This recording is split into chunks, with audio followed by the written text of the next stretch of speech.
Đây là cá nóc, fugu, loài cá chứa chất độc tetrodotoxin, một loại độc tố cực mạnh, chỉ cần một sai sót nhỏ khi chế biến cũng có thể gây tê liệt và tử vong. Thế nhưng tại Nhật Bản, cá nóc không bị cấm, mà còn được xem là đặc sản cao cấp, xuất hiện trong nhà hàng sang trọng và cả ẩm thực đường phố.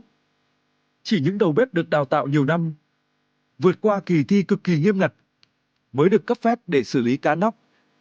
Bạn đang thấy những lát sashimi cá nóc mỏng gần như trong suốt, đòi hỏi kỹ thuật và sự chính xác tuyệt đối. Ăn cá nóc không chỉ là ăn ngon, mà là đặt trọn niềm tin vào tay nghề của đầu bếp.